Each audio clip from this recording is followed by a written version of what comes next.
వెళ్ళినటువంటి ఈ ప్రాంతాన్ని చూసి మనమంతా కూడా చాలా బాధపడ్డాం, చాలా వేదనకు గురయ్యాం. ఎందుకంటే భూమి మీద మనిషి జీవితం వింతగా ఉంటుందండి.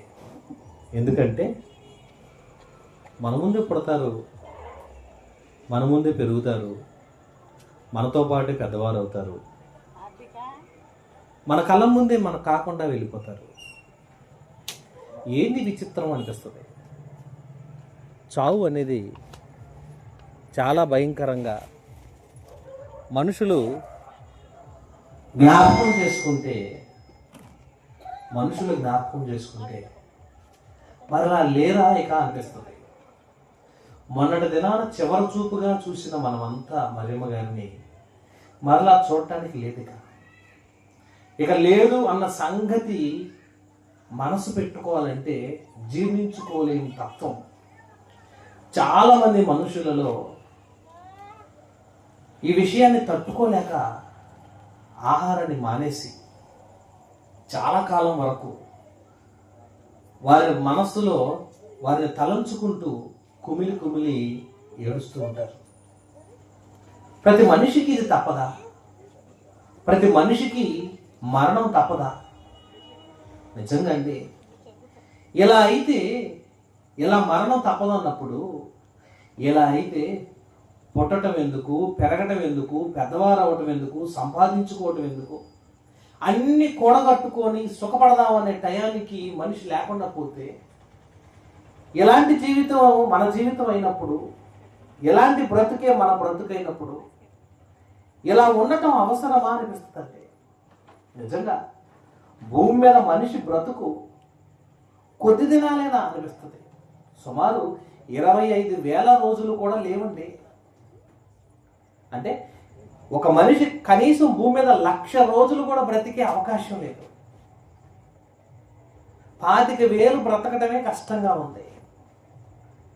సంవత్సరాల్లో లెక్కేసుకుంటే 60-70 సంవత్సరాలు మన బ్రతుకు ముగిసిపోతున్నప్పుడు ఎంత చిన్న జీవితం, ఎంత తక్కువ కాలం, ఎంత తక్కువ బ్రతుకు మనకు అవసరమా? దేవుడు ఎందుకు ఇచ్చాడు?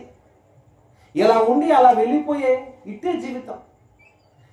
మీ జీవితాల్లో కూడా ఒక 40 ఏళ్ళు ఉండొచ్చు, 50 ఏళ్ళు ఉండొచ్చు, 60 ఏళ్ళు ఉండొచ్చు, కొంతమంది 15 ఏళ్ళు, 20 ఏళ్ళే ఉండొచ్చు. గడిచిన రోజుల్ని జ్ఞాపకం చేసుకుంటే ఎంత తొందరగా గడిచిపోయినాయా దినాలు అనిపిస్తుంది. మన దినములు ఎంత తొందరగా అయిపోయినవా అనిపిస్తుంది. ఎందుకలా అయిపోతున్నవి, ఎందుకలా జరిగిపోతున్నవి అని అంటే, భూమి మీద ప్రతి మనిషి బ్రతుకు ముగింపు రోజు దేవుడు ఏర్పాటు చేశాడు. ముగింపు లేని మనిషి అంటూ భూమి మీద లేడండి. ప్రతి మనిషికి ముగింపు ఉంది, ప్రతి మనిషికి మరణం ఉంది, ప్రతి మనిషికి ఇలాంటి ఆదరణ కూడిక పెట్టక తప్పదు. అంటే మన బ్రతుకు కాలములో మనకంటూ కొన్ని రోజులేనా అంటే నిజంగా కొద్ది రోజులే. మన జీవిత ప్రయాణం అంతా యాత్రికులం అన్నాడు బైబిల్లో. యాత్రికులం అంటే ఏంటి అర్థం?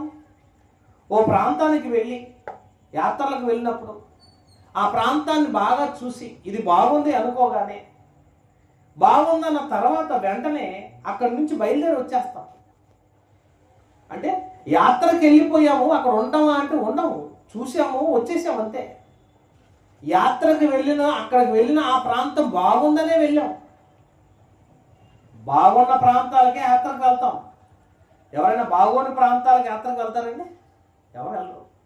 యాత్రలకు వెళ్ళే వాళ్ళందరూ మీరు చూస్తే ప్రతి బస్సులో కూడా ముందుగానే రిజర్వేషన్లు చేయించుకొని మేము నాగపట్నం వెళ్తున్నామని, చెన్నై వెళ్తున్నామని, ఆ తర్వాత కన్యాకుమారి ప్రాంతాన్ని చూడటానికి వెళ్తున్నామని, అక్కడ కొన్ని అందమైనటువంటి ప్రకృతిలో కనిపించే పదార్థాలు చూస్తానికి వెళ్తున్నామని ముందే రాసేసుకుంటారు. పలానా ప్రాంతం యాత్రలకు వెళ్తున్నామని.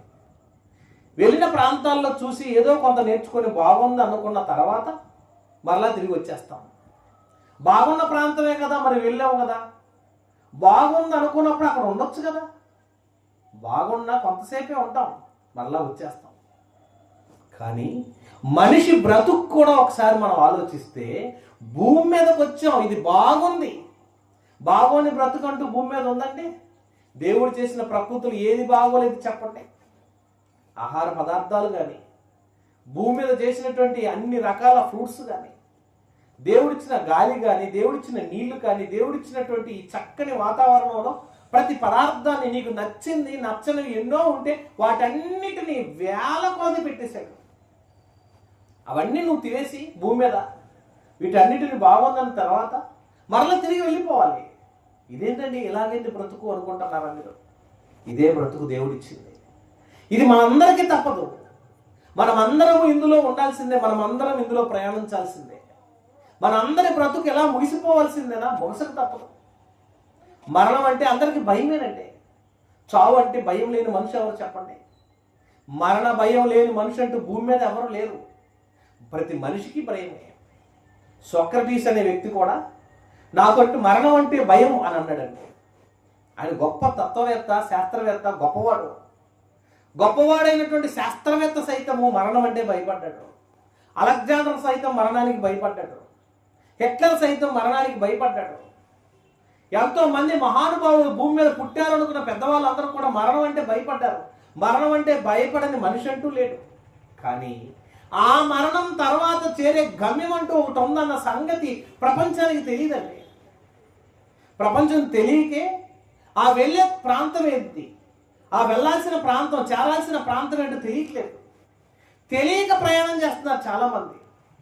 ఎప్పుడైనా మీరు ట్రైన్లో ఎక్కినప్పుడు మీరు టికెట్ తీసుకుంటారు. ముందే పలానా ప్రాంతానికి వెళ్తున్నామని టికెట్ తీసుకుంటారు.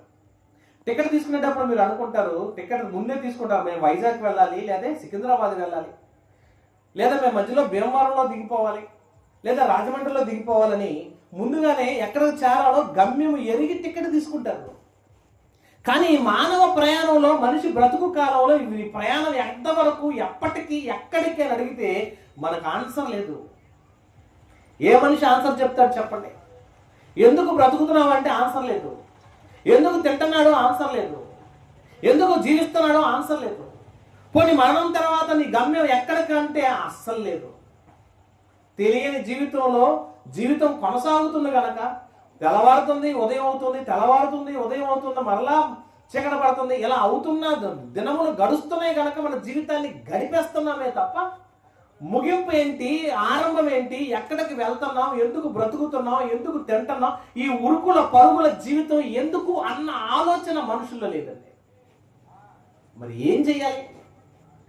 ఏం అవ్వాలి? ఈ గమ్యం ఎక్కడికి, ఏం జరగాలని దేవుడు అన్నాడు. ఈ భూమి మీదకి వచ్చిన మనకి ఎన్నో చెప్పిన దేవుడు. ఇలా భూమి మీదకి వచ్చిన మనందరికీ మరణం అంటే భయం అన్న సంగతి ఎరిగి మనం భయపడుతుంటే, భయపడంది ఒకే ఒక్కడు యేసుక్రీస్తు అండి. భయం లేకుండా బ్రతికాడు. మరణం వస్తే రానివ్వండి, తప్పదు. మనుషులందరికీ మరణం రాక తప్పదు. మరణం అందరికీ సంప్రాప్తించును అని అన్నాడు. మనుషులందరికీ వచ్చి మరణం మనలో కూడా వస్తుంది. నాకు రాదనే వాళ్ళు ఎవరన్నా ఉన్నారా? లేరు. ఏది ఎలా వస్తుందో, ప్రతి మనిషి పుట్టుక ఎలాగైతే తల్లి గర్భంలో నుంచి వచ్చామో, తల్లి గర్భంలో నుంచి ఒకే పుట్టుక భూమి మీద వచ్చిన ప్రతి మనిషికి. కానీ మరణంలో రకాలు. క్యాన్సర్తో మరణిస్తావా, యాక్సిడెంట్తో మరణిస్తావా, ఎయిడ్స్తో మరణిస్తావా, రోగాలతో మరణిస్తావా, లేదా హార్ట్ అటాక్తో మరణిస్తావా, నిండు వృద్ధాప్యం వచ్చిన తర్వాత నీ సెల్స్ అన్ని డెడ్ అయిపోయి మరణిస్తావా, లేదా తల్లి గర్భంలో నుంచి పిండంగా రాలేటప్పుడే నీ జీవితం ముగిసిపోతుందా? ఎలా మరణిస్తావు? నీ ముగింపు ఎలా ఉంటుంది? నీ ముగింపు, నీ అంతం ఎలా ఉంటుంది? ఎవరికి తెలియదండి. ఈ అంతం ఎరగని పరిస్థితుల్లో ఉన్న మనకు అది అర్థం అవ్వాలనే యేసుక్రీస్తు వారు ఏమన్నాడు తెలుసా? నేను ఈ భూమి మీద బ్రతుకుతున్నాను, మరణం అంటే భయం లేకుండా బ్రతికాను, మరణాన్ని జయించే విధంగా బ్రతికాను. మనమైతే ఏమనుకుంటామంటే, ప్రతి మనిషి ఈ శరీరంలో పెట్టిలో పెట్టి మట్టిలో పెట్టే టయానికి అక్కడికి వెళ్ళగానే ఏం చెప్పుకుంటాం? ఒక వచనం చదువుకుంటారు ఎప్పుడు అక్కడ. ఏమన్నా తెలుసా? ప్రసంగి గ్రంథం 12వ అధ్యాయం ఒకసారి చూడండి. ప్రసంగి గ్రంథం 12వ అధ్యాయం 7వ వచనం చదువుతామండి. ఎక్కువ మంది శ్మశానం దగ్గర చదివేటువంటి రెఫరెన్స్ లో ఇది ఒక రెఫరెన్స్. నైనది వెనుపటి వలనే మరలా భూమికి చేరును, ఆత్మ దాన్ని దయచేసిన దేవుని యొద్దకి మరలా అంటే దీన్ని బట్టి ఏమనుకుంటారు తెలుసా అందరూ? ఓహో, చచ్చిపోతే మన శరీరం మట్టిలోకి వెళ్ళిపోతుందా, ఆత్మ తాను దయచేసిన దేవుని దగ్గరికి వెళ్ళిపోతుందా అంటే ఏమనుకుంటున్నారని అందరూ? మరణిస్తే మట్టిలోకి శరీరం వెళ్ళిపోతుంది, ఆత్మ ఎక్కడికి వెళ్ళిపోతుంది? దాన్ని దయచేసిన దేవుడి దగ్గరికి వెళ్ళిపోతుంది. ఇంక ఇందులో లాజిక్ ఏముంది? ఇంక గొప్ప ఏముంది? మనం దేవుడిని నమ్మాల్సిన పని లేదు, విశ్వాసులు ఉండాల్సిన పని లేదు, బాప్తిసం పొందాల్సిన పని లేదు, దేవుళ్ళు ఎదగాల్సిన పని లేదు. మనకి ఏమర్థమైంది? మట్టి శరీరం మట్టిలోకి వెళ్ళిపోతుంది, ఆత్మ దేవుని దగ్గర నుంచి వచ్చింది దేవుడి దగ్గరికి వెళ్ళిపోతుంది. ఇంక ఇంతే కదా అని అనుకుంటున్నాం. సమాజం ఇంతటితోనే ముగిసిపోతుంది అనుకుంటున్నాం. చాలా మంది బైబిల్లో అంతవరకే చదువుకొని ఇంకేం పర్వాలేదు, బ్రతికినంతకాలం శరీరంలో సుఖపడదాం, చస్తే మనకి దేవుడి దగ్గరికి వెళ్ళిపోతాం. అప్పుడు చనిపోయిన వాళ్ళ ఇంట్లో ఎవరైనా ఉన్నా, మీ నాయనమ్మ ఎక్కడికి వెళ్ళిందిరా నాన్న అని పిల్లల్ని అడిగారు అనుకోండి, ఏమంటుంది? మా నాయనమ్మ దేవుడి దగ్గరికి వెళ్ళిపోయింది, మా తాతయ్య దేవుడి దగ్గరికి వెళ్ళిపోయాడు. ముందే చెప్పేస్తారు పిల్లలు, దేవుడి దగ్గరికి వెళ్ళి. మీకు ఎవరు చెప్పారు? మా నాన్న చెప్పాడు, మా అమ్మ చెప్పింది అని అంటారు. అంటే మనం ఏమి నేర్చుకున్నాం అంటే, మన పిల్లలు మనము అంతా దేవుడి దగ్గరికి వెళ్ళిపోయామని చెప్పేసుకున్నందుకు ఈ రిఫరెన్స్ చదువుకొని అందరం ఆత్మ దేవుడు దయచేసిన దేవుడి దగ్గరికి వెళ్ళిపోతుంది, ఆత్మ దేవుడి నుంచి వచ్చింది దేవుడి దగ్గరికి వెళ్ళిపోతుంది, అదే తెలిసిపోయింది. కానీ దేవుడి దగ్గరికి వెళ్ళటానికి ఎందుకు అని అడిగితే యేసు ప్రభు ఏం చెప్పాడు తెలుసా? శరీరము నిష్ప్రయోజనం, ఆత్మ జీవింపజేసే నిత్య జీవానికి వెళ్ళేది కనుక దాన్ని జీవింపజేసే వాడిని నేనే కనుక దాన్ని జాగ్రత్త చేసుకోండి అన్నాడండి. ఏంటిదో తెలుసా? అది యోహాను సువార్త 6వ అధ్యాయం 63వ వచనంలో అంటున్నాడు. ఏమంటాడని? ఆత్మయే జీవింపజేయుచున్నది, శరీరం కేవలం నిష్ప్రయోజనం. శరీరం కేవలం నిష్ప్రయోజనం, ప్రయోజనం లేనిది. కానీ దీన్ని ఏం చేస్తాం తెలుసండి? శరీరానికే ఎక్కువ ఇంపార్టెంట్ ఇస్తాం, ఆత్మను తక్కువ పట్టించుకుంటాం. ఎప్పటికీ బ్రతుకునేది ఏంటిది? ఆత్మ. దాన్ని బ్రతికించుకోవడానికి మనం ప్రయత్నం చేయం. మధ్యలో అర్ధాంతరంగా ముగిసిపోయేది శరీరం. దాని మీద ఎంత ఇంట్రెస్ట్ తెలుసండి? ఉదయం లేచింది మొదలుకొని రాత్రి పండుకునేంత వరకు దేనికోసం ప్రయాసపడతాం మనం చెప్పండి? కేవలం శరీరం కోసమే. పళ్ళు తోముకుంటావు, పళ్ళు శుభ్రం చేసుకోవాలని టూత్పేస్ట్ చేసుకున్నావు, సబ్బులు, షాంపులు, పౌడర్లు శరీరం కోసమే, టిఫిన్లు శరీరం కోసమే, మధ్యాహ్నం భోజనం శరీరం కోసమే, సాయంత్రం టిఫిను శరీరం కోసమే, రాత్రి భోజనం శరీరం కోసమే. ఉదయం నుంచి రాత్రి వరకు పనిచేసి ఏ పని చేసినా, ఏ ఉద్యోగం చేసినా, ఏ వ్యాపారం చేసినా దేనికోసం? కేవలం శరీరం కోసమే. శరీరం మధ్యలో నిన్ను వదిలిపెట్టి వెళ్ళిపోద్ది నాన్న అంటే దాని మీదే పని మీద ఉంటాం తప్ప దాన్ని మించినటువంటి, దాన్ని బ్రతికిస్తున్న, దాన్ని నడిపిస్తున్న శక్తి ఉంది. ఏంటిది? ఆత్మ. ఆత్మ గురించిన ఆలోచన ఎవరికి లేదండి. నిన్ను జీవింపజేసేది ఏంటిది? ఆత్మయే జీవింపజేయుచున్నది. మరియమ్మ గారు మరణించినప్పుడు, ఆమె మరణించిందని పెట్టెలో పెట్టినప్పుడు అందరూ ఏడ్చారు, బాధపడ్డారు. అయ్యో మా మరియమ్మ గారు వెళ్ళిపోయింది. కళ్ళు అక్కడే ఉన్నాయి, కాళ్ళు అక్కడే ఉన్నాయి, చేతులు అక్కడే ఉన్నాయి, అవయవాలన్నీ అక్కడే ఉన్నాయి. అక్కడే ఇక్కడ తిరిగిన ఏమే మాట్లాడట్లేదేంటి? కళ్ళు తెరవట్లేదేంటి? మనతో చూడట్లేదేంటి? ఎందుకు ఇలా ఉంది అని అంటే ఆమెను జీవింపజేసే లోపల ఉన్న ఆత్మ ఆమెలో నుంచి వెళ్ళిపోయిన ఆత్మ మరియమ్మ గారైతే, ఉన్న కాళ్ళు, చేతులు, అవయవాలు, శరీరం మరియమ్మ గారిదైతే, మరియమ్మ గారు వాడుకున్న అవయవాలవి అవి మనకు అక్కర్లేదని మనం ఏం చేసాం తెలుసండి? మట్టిలో పెట్టేసాం. అంటే శరీరం ఎవ్వరికి అక్కర్లేదు. అమ్మకు అక్కర్లేదు, నాన్నకు అక్కర్లేదు, తల్లిదండ్రులకు అక్కర్లేదు, పిల్లలకు అక్కర్లేదు, బంధువులకు అక్కర్లేదు, అన్నదమ్ములు, రక్త సంబంధులు, ఎవ్వరికి శరీరం అక్కర్లేదు. కానీ మనం ఏం చేస్తాం? శరీరాన్నే ఎక్కువ ప్రేమిస్తాం. ప్రతి మనిషి ఎక్కువ ప్రేమించేది ఏంటండి? శరీరాన్ని. ఎన్ని ఉన్నాయండి శరీరానికి కావాల్సినవి? మార్కెట్లో ఉన్నటువంటి వస్తువులన్నీ కూడా, సూపర్ మార్కెట్కి వెళ్తే కింద నుండి పై దాకా 5-6 స్టేర్లు ఉంటాయి. ఈ 5-6 స్టేర్లో ఉన్నాయన్నీ ఆత్మ కోసమా, శరీరం కోసమా? కేవలం శరీరం కోసమే. బంగారు కోట్లో ఉన్న బంగారం అంతా శరీరం కోసమే. బట్టల షాపులో ఉన్న బట్టలన్నీ మరి శరీరం కోసమే. ఈ భూమి మీద మనిషి బ్రతికే జీవితకాలం అంతా కూడా కేవలం శరీరం కోసం మాత్రమే బ్రతుకుతున్నాడు. ఆత్మ గురించి లేదు. అదే యేసు ప్రభు ఏమంటాడు తెలుసండి? మీరు ఆత్మ గురించి ఆలోచించక శరీరం గురించి ఆలోచిస్తున్నారు కనుక ఆత్మయే జీవింపజేయుచున్నది, శరీరం కేవలం నిష్ప్రయోజనం. దేవుని మాటకు లోకానికి అంత వ్యతిరేకం ఉంటుందండి. ఎప్పుడు కూడా లోకంలో మనుషులు చేసే పనులన్నీ దేవునికి వ్యతిరేకంగానే ఉంటాయి. దేవుడు ఇది వద్దు అంటే అదే చేస్తాం మనం.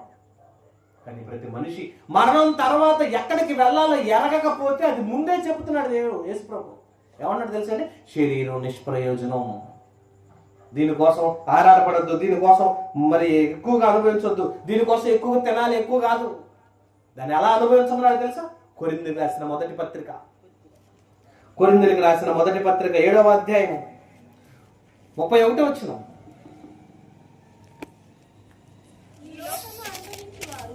7వ అధ్యాయము 31వ వచనం చదవమ్మా. ఈ లోకమును అనుభవించువారు ఎలా ఉండాలంటండి? అమితముగా అనుభవించినట్లు ఉండవలెను. ఎలా ఉండాలంటండి? ఈ లోకపు నటన గతించుచున్నది. ఏమన్నాడండి? ఈ లోకాన్ని అనుభవించువారు. ఎలా అండి? మనం ఎలా అనుభవిస్తున్నాం? అమితముగా. ఎలా అనుభవించాలంటండి? అమితముగా. ఇంకా చాలు, సరిపెట్టుకుందాం, చాలే అనుకోవాలంటండి. సరిపెట్టుకుంటుందా మన బాడీ? అస్సలు సరిపెట్టుకోదండి. మన శరీరం అస్సలు ఒప్పుకోదు. కానీ దేవుడు ఏమన్నాడు? ఈ లోకాన్ని అనుభవించాడు అమితముగా, చాలు, సరిపెట్టుకో. ఇంకా ఇంకా అనుభవించాలని శరీరం గనక కోరికలు కోరుకుంది అనుకోండి, శరీరం కోరికలకి గనక నువ్వు గనక కళ్యాణం లేకుండా బతికావు అనుకోండి, చచ్చేంత వరకు సంపాదించమంటది, చచ్చేంత వరకు దానికోసం బ్రతకమంటది, చచ్చేంత వరకు సుఖానికి అలవాటు చేయమంటది. సుఖానికి అలవాటు పడిపోతావు. ఒకప్పుడు ఫ్యానులు లేవండి. ఫ్యానులు లేకుండా మన పూర్వీకులు బతకలేదా? అందరూ బతికారు. రాజులకే ఫ్యానులు లేవు. రాజుగారు పెద్ద పెద్ద కోటలు కట్టుకున్నా కరెంటు లేదు, ఫ్యానులు లేవు. వాళ్ళకి వీధి దీపాలే, వాళ్ళకి విసిరిగారతో ఇసిరేవాళ్ళే. చల్లటి మందిరాలు, చల్లటి గాలి వచ్చే ప్రాంతాలు, కానీ ఫ్యాన్ లేని జీవితం. మనకైతే ఫ్యాన్ ఉంది, ఏసీ ఉంది, మంచి బెడ్రూమ్లు ఉన్నాయి, లగ్జరీ బాత్రూమ్స్ కూడా లగ్జరీగా కట్టించుకుంటున్నారు. ఎంత అనుభవిస్తున్నాం, ఎంత అనుభవించినా ఇంకా శరీరం ఇంకా అనుభవించమంటదే కానీ ఇంకా వద్దు అని అనదండి.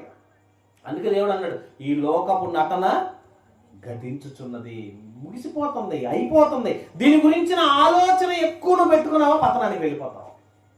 అందుకని ప్రతి మనిషి తన దేహంలో ఉండగానే రాబోయే భవిష్యత్తు గురించిన ప్రణాళిక మీరు కలిగి ఉండాలంటున్నాడు. అలా కలిగి ఉండకపోతే ఏమైపోతాం? ఈ భూమి మీద కొంతకాలమే ఉంటాం, కొంతకాలమే జీవిస్తాం, కొంతకాలమే బ్రతుకుతాం, కొంతకాలమే మనం ముగింపు. తర్వాత ముగింపులోకి వెళ్ళిపోయిన తర్వాత మరలా ఇంకా ఇక్కడ ఉన్నది ఏది కూడా మనకు ఉండదు. నా అనుకున్న వాళ్ళు ఎవరు నీకు ఉండరు, మన అనుకున్న వాళ్ళతో ఎవరితో నువ్వు ఉండవు, నువ్వు వెళ్ళిపోతావు. మరి ఎవరైనా వెళ్ళిపోతున్నారేంటండి? రాజీవ్ గాంధీ చనిపోయాడు, ఇందిరాగాంధీ చనిపోయింది, మహాత్మా గాంధీ చనిపోయాడు, పూర్వీకులుగా ఉన్నటువంటి పెద్దలందరూ చనిపోయారు. దేశ నాయకులు, గౌరవ ప్రతిష్టలు కలిగిన గొప్పవాళ్ళు, ఆస్కార్ అవార్డులు పొందిన వాళ్ళు, గొప్ప గొప్ప మహాజ్ఞానులు, పండితులు అనుకున్న వాళ్ళు, శాస్త్రవేత్తలు సైతం అందరూ మరణించారు. కానీ అందరికీ తెలియని ఒక నిజం, బైబిల్ చెబుతున్న సత్యం ఏంటో తెలుసా? మరణం తర్వాత నీ గమ్యం ఏంటో నువ్వు తెలుసా? ప్రసంగ గ్రంథంలో అంటాడు కానీ, ఊరికి పోవు త్రోవను ఎరగని వారై బుద్ధిహీనులు తమ ప్రయాస చేత ఆయాసపడుదురు అన్నాడండి. అంటే ఊరికి పోయే త్రోవ తెలీదా? అది తెలియకుండానే జీవిస్తున్నావా? ముగింపు తెలియట్లేదు నీకు, ఎక్కడికి వెళ్ళాలో తెలియట్లేదు నీకు, ఎందుకు బ్రతకాలో తెలియట్లేదు నీకు, ఎలా ఉండాలో తెలియట్లేదు నీకు. ఊరికి పోవు త్రోవ ఎరగని వారా? అవును, ఊరికి పోయేదో అంటే ఎక్కడ, ఏ ఊరు వెళ్ళాలి? మా ప్రసంగ గ్రంథం 10వ అధ్యాయము 15వ వచనంలో అంటున్నాడు, ఊరికి పోవు త్రోవ ఎరగని వారై బుద్ధిహీనులు తమ ప్రయాస చేత ఆయాసపడుదురు. ఎంత ప్రయాస అండి, ఎంత అండి. ఇద్దరు భార్య భర్తలు ఉన్నారు. ఆయన ఎంఆర్ఓ ఆఫీస్లో పనిచేశాడు, ఎంఆర్ఓగా రిటైర్ అయిపోయాడు. ఈ మధ్యకాలంలో ఆయన్ని ఇల్లుని ఇన్కమ్ ట్యాక్స్ వాళ్ళు సోదా చేశారు. 2,000 కోట్ల రూపాయల ఆస్తి పత్రాలు, ధనము, ఆస్తి దొరికిందండి. ఎన్ని వేల కోట్లు అండి? 2,000 కోట్లు. 2,000 కోట్లు ఎంఆర్ఓగా పనిచేసిన వ్యక్తి సంపాదించాడా? అవును. దేనికి? తన జీవితాన్ని కొనసాగించుకోవటానికి. ఎంతకాలం? పిల్లలు లేరు, మళ్ళా ఇద్దరే, భార్యాభర్తలు ఇద్దరే.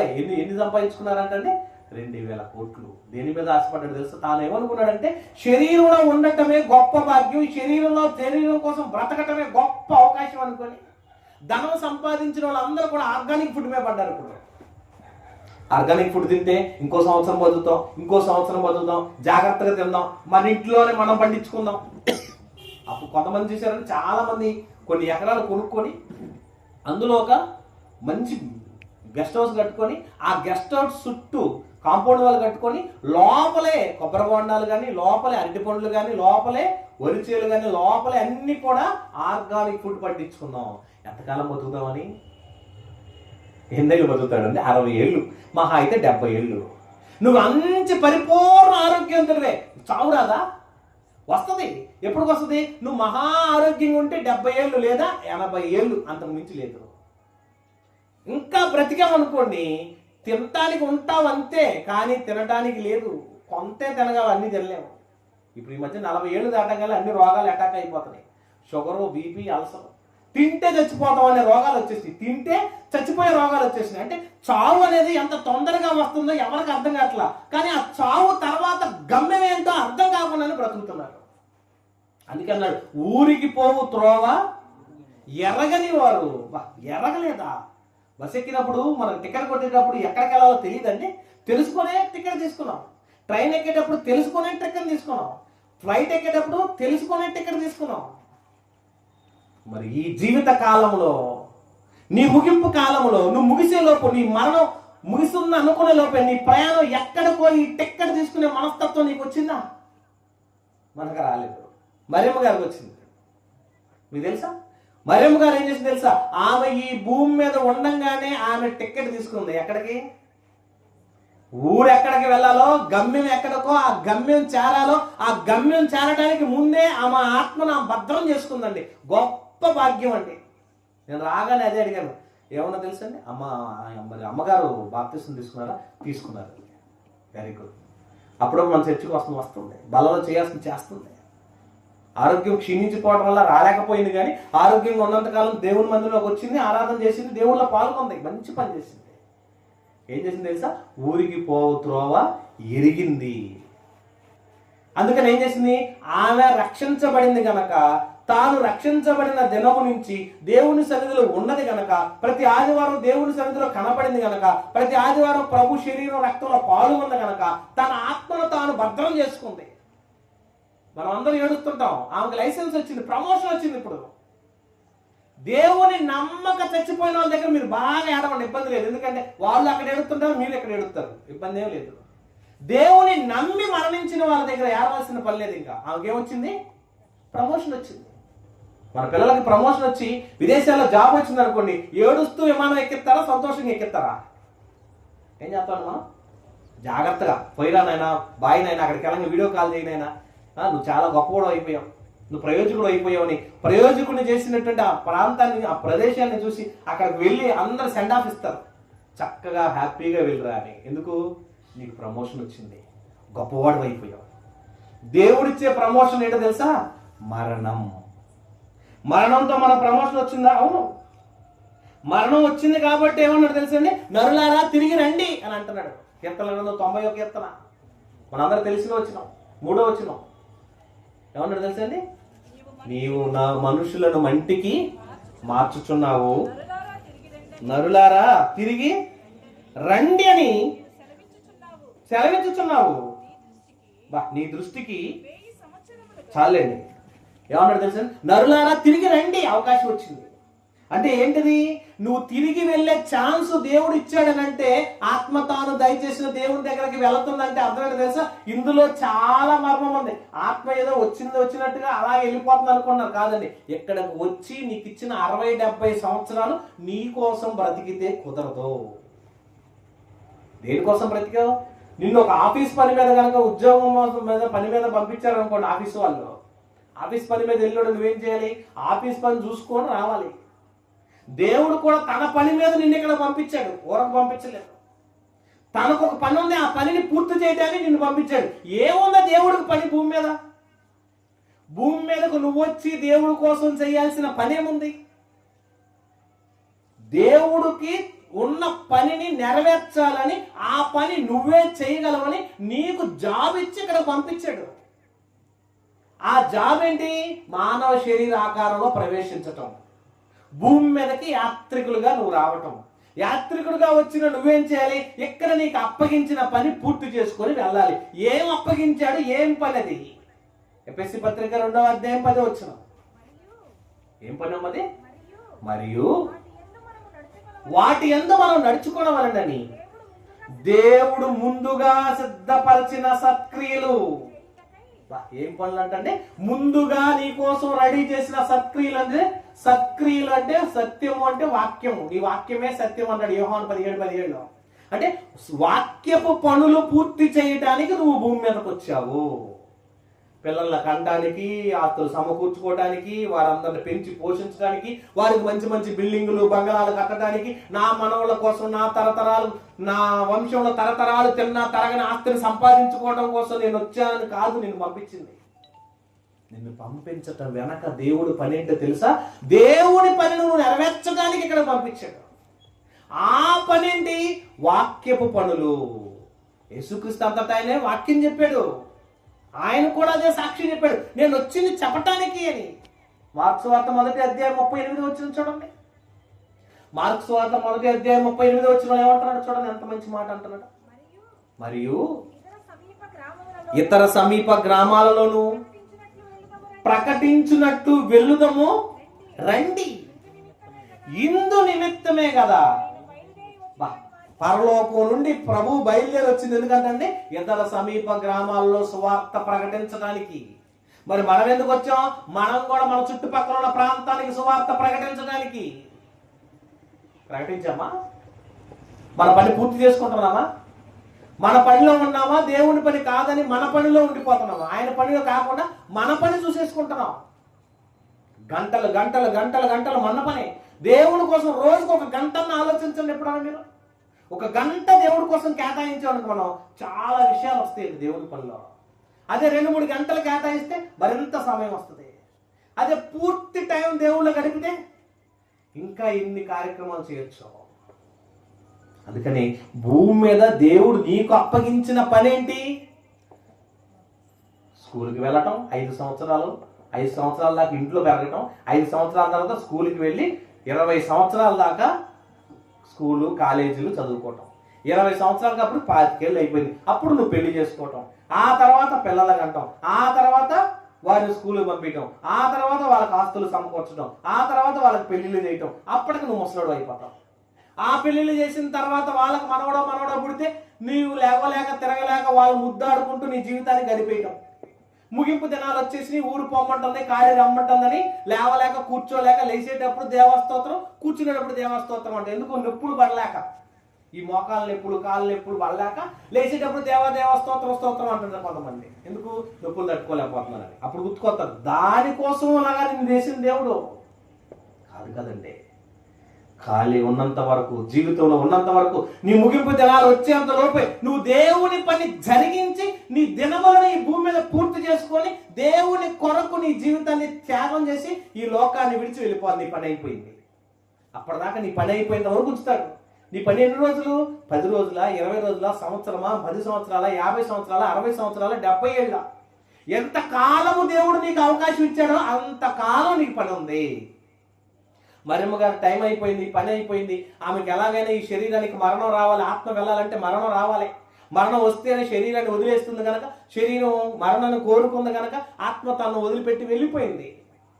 మరియమ్మ గారి యొక్క మరణ దినం వచ్చేసింది, వెళ్ళిపోయింది. మరి మనకు కూడా ఒక రోజు వస్తుంది కదండి. మనకు కూడా పెట్టిలో పెడతారు, మనల్ని కూడా పెట్టిలో పెడతారు. అవకాశం ఉండదో మన శవం ఎలా ఉంటుందో, మనం మరి కనీసం పెట్టుకోడానికి మన బాడీ మన దగ్గరకు వస్తుందో లేదో. పెద్ద పెద్ద నాయకులు అనేవాళ్ళు ముక్కలు అయిపోయారు. ముక్కలు ఏరుకొచ్చి కొంతమంది శవాలను పెట్టెల్లో పెట్టి పాతి పెట్టి ఉన్నాయి. ఎవరికి ఎలా ఉంటుందో దావీదు గారు అంటుంటాడు, దేవా నా దినముల అంతం ఎలా ఉండునో నాకు తెలియచేయవా, నా అంతం ఎలా ఉందో నాకు తెలియజేయ అన్నాడండి. నేను ఎలా ముగిసిపోతానో నాకు తెలియదయ్యా, నాకు తెలియజేయవా అని అడుగుతున్నాడండి. మరణం ఉందండి. నాకేం పర్వాలేదు, హ్యాపీగా బ్రతుకుతున్నాను అనుకుంటావా? నువ్వు అంత బాగా ఉంటావు, అన్ని బాగానే ఉంటాయి, నేను హ్యాపీగా ఉన్నాను, ధనం ఉంది, ఆస్తి ఉంది, సంపాదన ఉంది, చక్కగా బాగున్నాను అనుకుంటావు కానీ క్షణాల్లో తెచ్చిపోతావు. చూడండి ఆ మాట ఏమన్నాడు యోబు గ్రంథంలో. యోబు గ్రంథంలో అంటున్నాడు 21వ అధ్యాయం 13వ వచనం.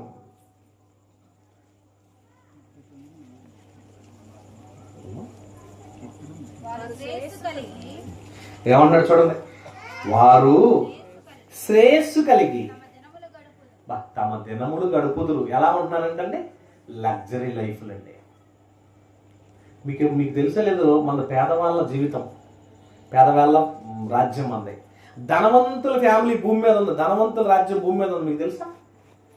వాళ్ళు టిఫిన్ చేస్తే టిఫిన్ బిల్లు మినిమం 200-300, కాఫీ తాగితే 250-300 రూపాయలు. మనం టీ తాగితే ఎంత తీసుకుంటాం? మహా అయితే 10 రూపాయలు దొరికితే బాగుందంటాం, 5 రూపాయలు దొరికితే ఇంకా బాగుంది అనుకుంటాం మనం. వాళ్ళు 5 రూపాయలు 10 రూపాయలు టీ తాగరు. వాళ్ళ లైఫ్ ఎక్కడ? వాళ్ళది లగ్జరీ లైఫ్. వాళ్ళు కోరుకునేది ధనవంతుల రాజ్యం మన భూమి మీదే, ధనవంతుల లోకం ఒకటి ఉంటాయి. వాళ్ళు 5 స్టార్ హోటల్కి వెళ్తారు, టిఫిన్ చేస్తే వాళ్ళు ఖరీదు వేరు. మీకు తెలుసో లేదో, కర్ణాటకలో ఒక ఆయన ఉన్నాడు, గాలి జనార్దన్ రెడ్డి అని. ఆయన టిఫిన్ చేయడానికి ఢిల్లీ వెళ్ళాడంట పొద్దున్నే టీ తాగడానికి. సొంత ఫ్లైట్ వేసుకొని టీ తాగడానికి, టిఫిన్ చేయడానికి వెళ్ళొద్దాంరా, ఏది సెంటర్కి వెళ్ళొద్దాంరా అని పిలిచినట్టుగా వెంటనే ఫ్లైట్ వేసుకొని ఎక్కడికి వెళ్ళేవాడు? కర్ణాటక నుంచి ఢిల్లీకి వెళ్ళి అక్కడికి వెళ్ళి టీ తాగి టిఫిన్ చేసి మళ్ళీ ఇంటికి వచ్చేసేవాడు. గొప్ప ధనవంతుల రాజ్యం. క్లబ్బులు చూసారంటే వాళ్ళ లైఫ్ ఎంజాయ్ చేస్తుంటారు. ఆకాశ విధానాల ఆకాశంలో విహరించే అంతర్లో ఎంత బాగుంటుందో తెలుసా? ఎంత ప్రశాంతంగా జీవితం ఉందో. మనం ఇక్కడ నుంచి విజయవాడ వెళ్ళాలంటే 2 గంటలు పట్టుద్ది ఏ బస్సు ఎక్కినా, అది డుగ్గు అంటూ వెళ్ళేపాటికి. ఈలోగా వాడు ఢిల్లీ వెళ్ళిపోతారు. వాళ్ళ లైఫ్ అలా ఉంది. భూమి మీద బాగా బతుకుతున్నావు, గొప్పగా బతుకుతున్నావు, మా life luxury life, happy life అనుకున్నారు. నెలకు 4 లక్షలు 5 లక్షలు శాలరీ వస్తుంది. ఎలా బ్రతకాలి మరి?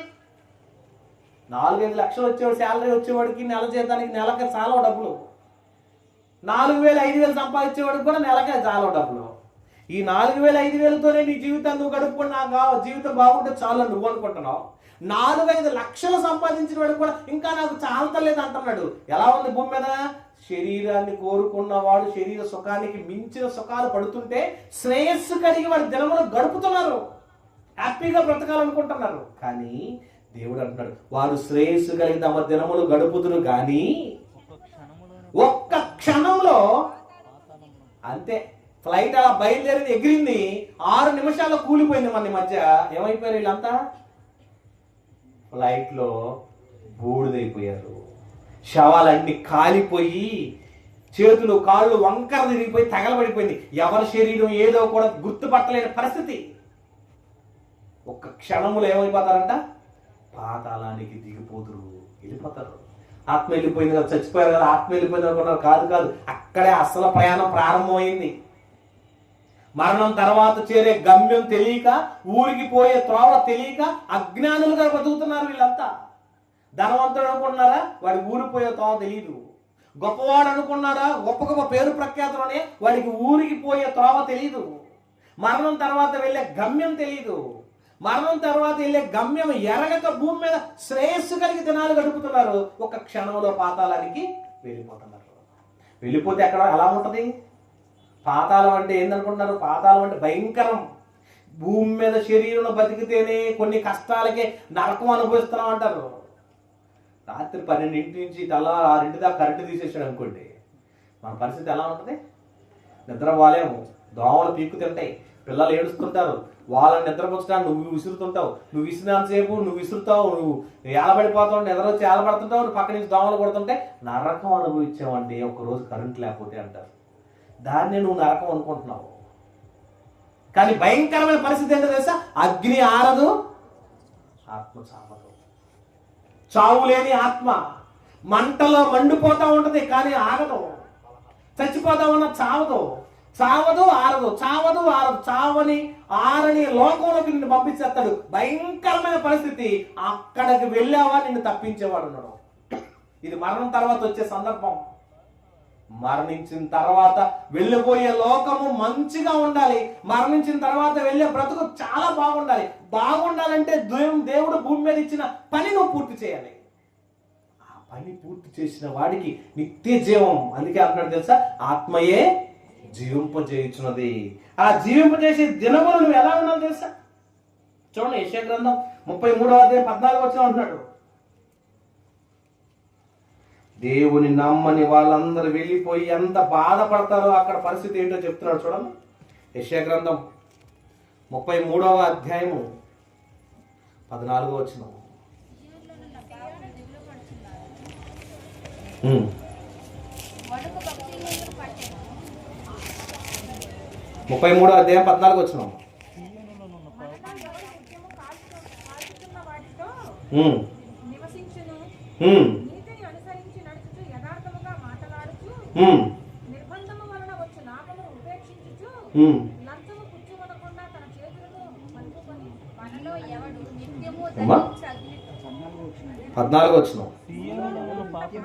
మనలో ఎవడు నిత్యము దహించు అగ్నితో నివసింపగలడు. ఎవడు ఉంటాను మనం ఎప్పుడు మంటలు మండుతుంటే మంటలు మండే దాంట్లో చేపెట్టి మనం ఉండగలమా? ఉండలేము. వేడి తట్టుకోలేము. పొయ్యి శాఖను ఉండలేరు, వేడి తట్టుకోలేరు. ఇక్కడ భూమి మీద ఉండంగా మనం ఈ సెగకే మంటకే తట్టుకోలేకపోతుంటే, ఎవడు ఉండలేకపోతుంటే, నరకంలోకి వెళ్తే ఏమన్నాడండి? అగ్ని ఆరదు, ఆత్మ చావదు. చావని ఆత్మ, ఆరని అగ్ని. ఇప్పుడు భూమి మీద దేవుణ్ణి ఎరగక నువ్వు లోకంలో బ్రతికితే నీ ముగింపు తర్వాత వచ్చే గమ్యం అక్కడికి వెళ్ళిపోతావు. దేవుణ్ణి ఎరిగి మరణిస్తే ఎలా ఉంటుంది? నిత్య జీవం. అబ్రహాము రొమ్మును ఆనుకోవడానికి పోయాడంటే లాజరు. అక్కడ ఏం చేస్తున్నాడు? అతను నెమ్మది పొందుతున్నాడు. భూమి మీద పడిన బాధలు, భూమి మీద పడిన కష్టాలు, భూమి మీద పడినటువంటి ఇబ్బందులు, భూమి మీద పడినటువంటి అవమానాలు ఇక చాలు నాయన, ఇవి చాలు, ఇక ముగించుకో, ఇక దీనికి అంత మించింది ఇంక లేదు, ఇక చాలు, నీకు ఇంతటితో నువ్వు సంతోషపడు, నీవు నెమ్మదిగా ఉండని అతని కళ్ళమట వచ్చే నీళ్ళన్నిటిని తుడుస్తూ చాలా హ్యాపీగా ఆత్మను ఓదారుస్తున్నాడు. అతను ఓదారుస్తున్నాడు.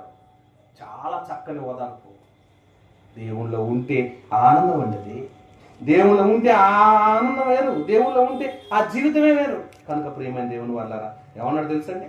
భూమి మీద బ్రతికిన వాళ్ళు దేవుని కోసం బ్రతక ఇష్టానుసారంగా బ్రతుకుతే ఏమన్నాడు తెలుసు అంటే, దుష్టులు దేవుణ్ణి మరచి వారందరూ కూడా అక్కడికి వెళ్ళిపోతారు అంటారు. కీర్తన గ్రంథం 9వ కీర్తన 17వ వచనం చూడండి. కీర్తన గ్రంథం 9వ కీర్తన 17వ వచనంలో ఆ మాట అంటున్నారు, దుష్టులను దేవుణ్ణి మరచు జనులందరూ పాతాళానికి దిగిపోదురు. దేవుణ్ణి మర్చిపోయావా? నీ జీవితం అయిపోయింది. ధనం ఉంటే ఏమైపోద్దండి? దేవుణ్ణి మర్చిపోతాం. ఒక రకంగా మనం కొంత బాగున్నాం అని అంటే ఏందో తెలుసండి, ప్రతిరోజు ఎక్కడో చోట మనం పనిలో ఉన్నాం, దేవుళ్ళో ఉన్నాం, కాస్తన్న మనం పనిలో ఉన్నాం.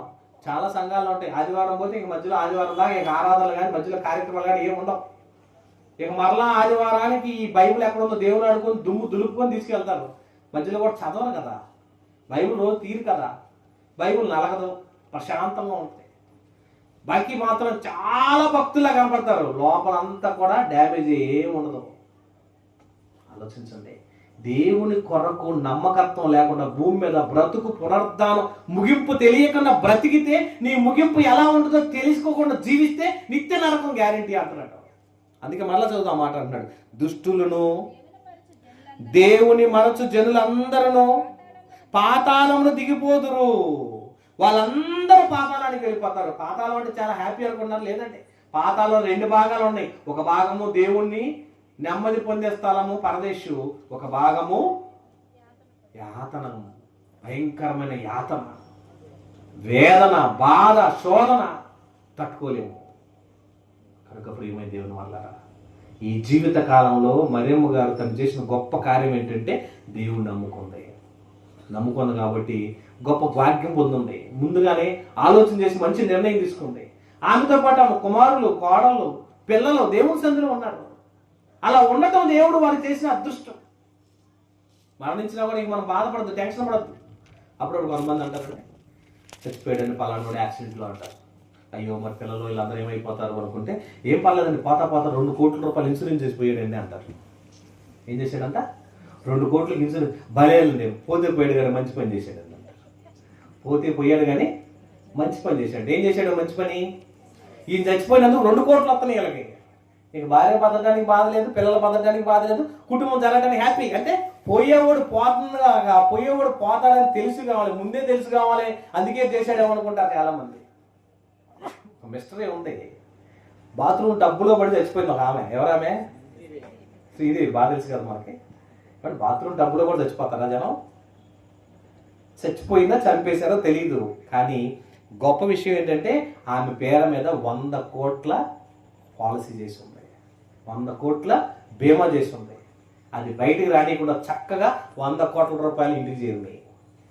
ఆమె చచ్చిపోతే ఎన్ని కోట్లు వచ్చింది ఇప్పుడు ఆమెకి? 100 కోట్లు. దాని కోసం స్పెషల్ ఫ్లైట్లో తీసుకెళ్ళి అనిల్ అంబానీ గారు స్పెషల్ ఫ్లైట్లో తీసుకొచ్చాడు. అక్కడ కేసులు అవన్నీ మాఫీ చేసేసాడు. ఏమంటే డబ్బు, భూమి మీద డబ్బు ఉంటే ఏదైనా కొనవచ్చు అనుకుంటారు. దేవుణ్ణి సంపాదించలేవు.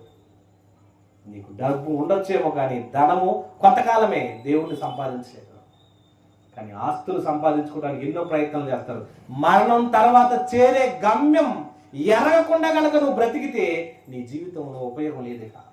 ఆ గమ్యం గమ్యం ఏదో ఎరిగి అది తిక్కడ కొనుక్కున్నావు, అది సంపాదించుకున్నావు, అది ఎరిగి ఉన్నావా నిత్య జీవం అంటే, లేదా నిత్య నరకం తప్పదు. కనుక ప్రియమైన చివరిగా మాటలు చూసి ముగించుకున్నాం. ఏమన్నట్లండి, కింద ఉన్న పాతాలని మనం తప్పించుకోవాలని చెప్తున్నాడు. సామెతల గ్రంథం 15వ అధ్యాయం 24 వచ్చిన చూడండి. సామెతల గ్రంథం 15వ అధ్యాయము 24 వచనంలో మంచి మాట అంటున్నాడు. కిందున్న పాతాళమును తప్పించుకొనవలనని బుద్ధిమంతుడు పరమునకు పోవు జీవ మార్గమున నడుచుకొనును. కిందన్న పాతాళాన్ని తప్పించుకోవాలంటే ఏం చేస్తాడంటే బుద్ధిమంతుడు పరమునకు పోవు జీవ మార్గమున నడుచుకొనుచుందురు. మీరు ఎంతమంది బాప్తిసం పొందారో మీరందరూ ధన్యులండి. బాప్తిసం పొందిన వాళ్ళందరూ ఎవరో ధన్యులు. బాప్తిసం పొందిన వాళ్ళు మీకు గ్యారెంటీ లేదు మీ లైఫ్ మీద. పోనీ నాకేందంటే ధైర్యంగా ఎక్కువ కాలం బతుకుతానంటావా? లేదు, గ్యారెంటీ లేని జీవితం, స్టాంపు లేని కాగితం ఇది, అంతే కదా. ముద్ర లేని లైఫ్ జీవితం, తెల్ల కాగితం, దీని మీద ఏం ప్రింటింగ్ లేదు. ప్రింటింగ్ ఉన్న కాగితానికి వాల్యూ ఎలా ఉందో కొత్త కాగితం లెక్క నీ జీవితం. ఎప్పుడు చినిగిపోద్దో, ఎప్పుడు పాడైపోద్దో, ఎప్పుడు వెళ్ళిపోద్దో, ఏమైపోద్దో తెలియదు.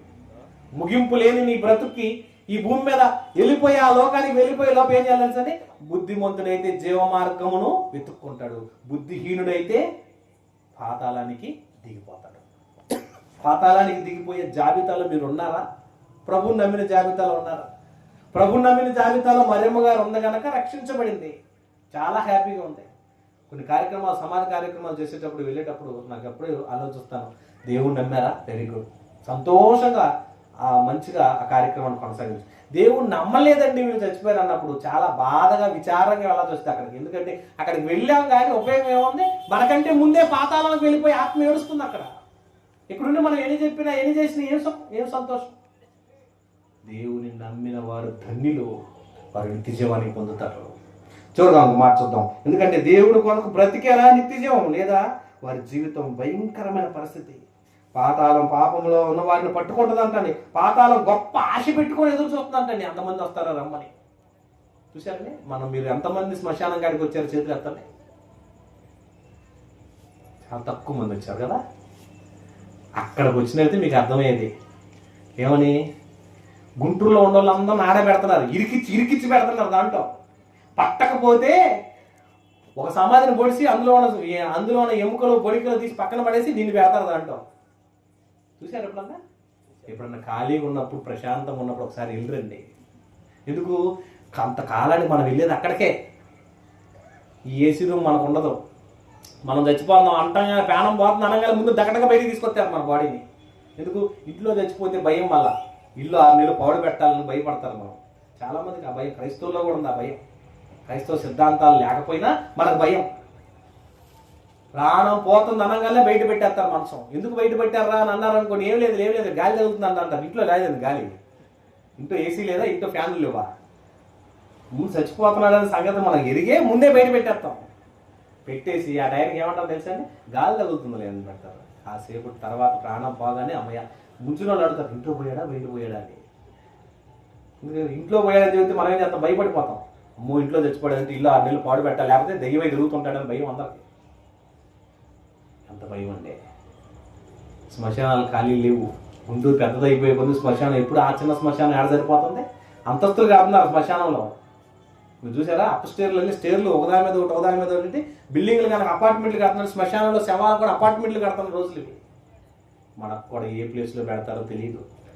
ఆ మధ్య గోడల్లో ఏ గోడలో బాగొట్టి పెడతారో. అక్కడ నడవాలంటే శవాల మీద నడుస్తున్నట్టు శ్మశానంలో ఆ సమాధుల మీద నడుచుకుంటూ వెళ్ళాలి ఇంకో సమాధి దగ్గరికి వెళ్ళాలంటే. అలాంటి ఇరికిరిసిన పరిస్థితి. అక్కడికి మనం వెళ్ళక ముందే ఏం చేయాలంటే, బుద్ధిమంతుడు పరమునకు పోవు జీవ మార్గమును నడుచుకును. బుద్ధిహీనుడు ఏం చేస్తాడు, పాతాళానికి దిగిపోతాడు. బుద్ధిమంతుల జాబితాలో నువ్వు ఉంటే పరమునకు వెళ్ళే మార్గంలో ఉంటావు. బుద్ధిహీనుడుగా నువ్వు ఉన్నావా, భయంకరం తప్పదు. మరియమ్మ గారు మంచి పని చేసింది. బుద్ధిమంతుల జాబితాలో ఉంది కనుక దేవుల్లో ఉంది కనుక చాలా సంతోషం. ఈ కార్యక్రమం ఎంతో ధన్యకరం. ఎందుకంటే ఆమె గురించి జ్ఞాపకం చేసుకోవడం, ఆమె గురించి చెప్పుకోవడం, ఆమె దేవుడు నమ్మిందని చెప్పుకోవడం మంచిదే. నమ్మని వాళ్ళు ఎంతమంది ఉన్నారు? మీకు హార్ట్ అటాక్ వచ్చిందంటే భయపడండి. ఈ మధ్య గ్యాస్ ట్రబుల్ వచ్చినా చచ్చిపోతున్నారు. చచ్చిపోయాడు. ఎందుకు చచ్చిపోయాడు అంటే గ్యాస్ ట్రబుల్ చచ్చిపోయాడు అంట. హార్ట్ అటాక్ వచ్చి చచ్చిపోయాడు అంటండి. ఎదురురాయి తగిలి బంధువు పడి చచ్చిపోయాడు అన్నారు. చావు ఎప్పుడు వచ్చిందో తెలియదు కదండి. ఎవరితో ఎప్పుడు మన వెనక రెడీగా ఉంటుంది. నమ్మి ఇంకా నమ్మకపోయావా, నిత్య జీవం లేదు నీకు. నమ్మావా, నిత్య జీవాన్ని పొందుతావు. ఆలోచించండి. క్రీస్తు నందున్న వారు ధన్యులు, క్రీస్తు నందు మృతులు ధన్యులు అని అంటున్నాడు. కనుక నిత్య జీవానికి వారసుడు అవుతావు, నిత్య నరకానికి నువ్వు వారసుడు అవుతావు. ఆలోచించుకోండి. ముడంపాడులో ఒక ఆయన ఉన్నాడండి. వాళ్ళ నాన్న దేవుణ్ణి నమ్మక ముందు చెప్పిన మాటలు, నువ్వు నమ్మవా నాన్న, దేవుణ్ణి నమ్మవా అని అడిగారంట. ఏంటో నేను నమ్మేది, మా నాన్న మా తాత ముత్తాతలు అందరూ పితరులందరూ మా నరకంలో ఉన్నారు, మా పితరులందరూ అక్కడ ఉంటే నేను ఎక్కడికి వచ్చి ఏం చేశాను అన్నాడంట. వాళ్ళ పితరులందరూ ఎక్కడ ఉన్నారంట, నరకంలో ఉన్నారంట. మరి నేను పరలోకానికి వెళ్ళి ఏం చేస్తాను, మా నాన్న చూడాలి, మా తాతను చూడాలి, మా ముత్తాతను చూడాలన్నారంట. సరేలే అయ్యా బాబు అని తర్వాత బతికినాడు బాప్తీసం ఇచ్చారంట మన రామకృష్ణ గారి నాన్నకే. అని చెప్పారు. అప్పుడు రామయ్య గారు అడిగి చెప్పాడు, మా నాన్న మా పితరుల దగ్గరికి వెళ్తాను అంటున్నాడు అన్న. ఎట్టపట్టు చెప్పి వాక్యం చెప్పి ఇంటే మారాడు, అందుకే బాప్తీసం ఇచ్చామని అన్న. నిజమంటే మన పితరులు మన తాత ముత్తాతలు కాదు, మన పితరులు విశ్వాసులు, నమ్మకస్తులు, దేవుళ్ళు ఎదిగిన వారు మన పితరులు. అలాంటి పితరుల దగ్గరికి వెళ్ళాలంటే, వారిని చూడాలంటే, అబ్రహాం ఎలా ఉండాలో చూడాలి, ఇస్సాకు ఎలా ఉంటాడో చూడాలి. దావీదు గారు పాటలు పాడాడంటే ఎంత బాగా పాడాడో ఒకసారి మనం కూడా విందాం. సొలొమోను గారు రాజ్యం గురించి చెప్పుకున్న విషయాలు ఎలా ఉంటాయో చూద్దాం. యేసుప్రభు ఎలా ఉంటాడో చూడాలని ఆశ లేదంటే, అలాంటి ఆశ కలిగి ప్రాణం తృప్తిగా వచ్చుకొని దేవుని కోసం బ్రతికితే 60-70 ఏళ్ళు ఇట్టే గడిచిపోతాయి కదండి. ఇలా గడిచిపోయే ఈ జీవిత కాలంలో శ్రమలు, నిందలు, అవమానాలు, కష్టాలు, బాధలు ఇవన్నీ మానేయండి. ప్రభు కోసం బ్రతకండి. దేవుని కొరకు నమ్మకం ఉండండి. నిత్య జీవానికి వారసులు అవుతారు. నిత్య జీవాన్ని పొందారా, మిమ్మల్ని ఇంకెవ్వరు ఆపలేరు. కనుక మీ ఆత్మ రక్షణ కోసం ఆలోచించండి. శరీరం కేవలం నిష్ప్రయోజనమైన శరీరం కోసం కాక ఆత్మ కోసం ఆలోచించండి. మీ కొరకు రక్తం కాచి ప్రాణం పెట్టిన క్రీస్తుని జ్ఞాపకం చేసుకుని ఆయన కోసం బ్రతకండి. కళ్ళు మూసుకొని ప్రార్థన చేసుకుందాం. జీవం కలిగిన మా తండ్రి, నీకు వందనాలు. పెట్టబడిన మాటల్లో దోషములు ఉంటే క్షమించండి ఆయన. ఈ కుటుంబానికి నెమ్మదినివ్వండి. మరియమ్మ గారు నీ యందు విశ్వాసం ఉంచింది.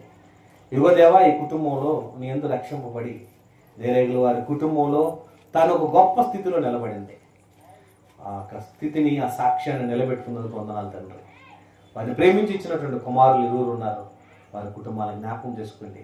తాను విడిచి వెళ్ళిందన్న భయం లేకుండా మీరున్నారన్న ధైర్యంతో బ్రతుకుతూ, మా అమ్మగారు చనిపోయినా కూడా దేవుళ్ళలో ఉంది, ఆమెను మేము మరణించిన తర్వాత మేము చూస్తామని నమ్మకంతో బ్రతికే యోగ్యతను దయచేయమని వచ్చిన బంధువులు, మిత్రులు, స్నేహితులు, శ్రేయభిలాషులు, సంఘస్థులు కూడా మీరు జ్ఞాపకం చేసుకుని మేమందరం వెళ్ళవలసిన వారమే, మేము నిన్నటి వారమే, నేటి వారం కాదని మీరు చెప్పారు తండ్రి. నిత్య జీవానికి వారసత్వాన్ని పొందే శక్తిని మాకు దయచేయమని, నీ కుమారుడు క్రీస్తు పోలిన మార్గంలో నడుస్తూ నిన్ను జ్ఞాపకం చేసుకుని ముందుకెళ్ళే యోగ్యతను, శక్తిని అనుగ్రహించమని, అత్యధికమైన కృపలో మమ్మల్ని పాత్రులుగా చేయమని, భవిష్యత్తు నేను మీరే మాకు అండగా నడిపించమని, మాకు ముగింపు తర్వాత గమ్యము మీరేనని, మీతోనే ఉండాలని, మీలోనే ఎదగాలని ఉద్దేశం కలిగి బ్రతికే భాగ్యాన్ని మాకు ఇవ్వమని, ఈ అవకాశాన్ని ఇచ్చి నీ కుటుంబానికి, ఇదిగో తండ్రి ఇక్కడ ఉన్నటువంటి పెద్దలందరికీ మీ నామగడతకై తండ్రి వారిని గొప్ప చేసి నడిపించి భద్రపరచమని క్రీస్తు నామమున ప్రార్థిస్తూ వేడుకొంచున్నాం తండ్రి. ఆమేన్. తండ్రి అయిన దేవుని ప్రేమ, కుమారుడైన యేసుక్రీస్తు వారి యొక్క కృప, పరిశుద్ధాత్మ దేవుని యొక్క నిత్య అనున్య సహవాసము ఇప్పుడు ఎల్లప్పుడు సదాకాలం తోడుగోడు దీవించి ఆస్వాదించి ప్రభే మహిమ పొందును గాక.